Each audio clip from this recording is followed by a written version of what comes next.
Hi, this is Lori Alexander from The Transformed Wife. And I want to share something with you about suffering. When I was about 30 years old, I got really sick and I had 4 little children under the age of 6 years old. And I had decided as soon after I got sick that just because I was suffering, I was going to cause those around me to suffer too. I wanted my children to enjoy their childhood and not to have to listen to a mother who was always complaining and grumbling and speaking about all of her symptoms and her ailments.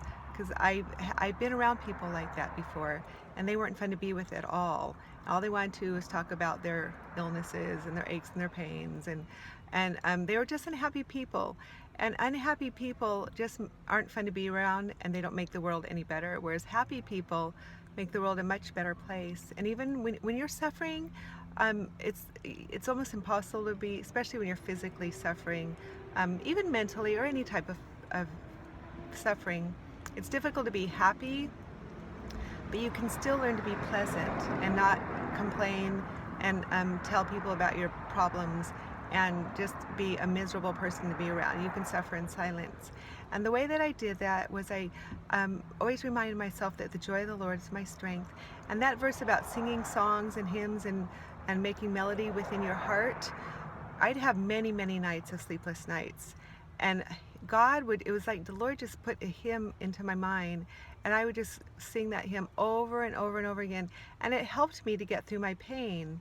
And so those songs and hymns and spiritual songs definitely added a lot of joy to my life, even in through my sufferings, and got me through many, many, many hundreds of sleepless nights, of pain-filled nights.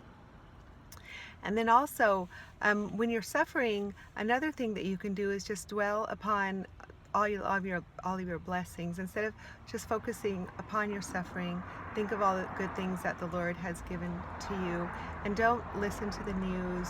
Don't watch cruddy things on TV, read bad things. Just continue to focus upon the good and the lovely in the land, and fill your mind with that and the Lord. Be sure you're in the Word daily and feasting upon His Word, and allow that to permeate your life, because then you'll have peace, the peace that passeth understanding. Because this world isn't our home, and we will suffer, but don't throw your suffering on other people and make other people suffering just because you are. Like Dennis Prager said, that it's like pouring your body, unhappy people, grumpy people, it's like throwing your body odor on other people when you're just constantly talking about it to people.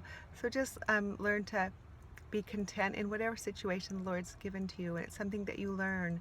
The Apostle Paul said he learned to be content in all situations, and that's what we must learn to do. It's learning to be content, even in the difficult times and in the suffering, and to just continue to be obedient to the Lord, rest in Him, and allow His peace to permeate our lives and grow us to be more into His image, because suffering does refine the rough edges off of our lives and make us more like Christ. So it's not for vain. Our suffering isn't in vain, women. It's for good, and it's for His glory. So just remember to God uses your suffering, and He allows it for His good and for His glory. Okay? Bye-bye.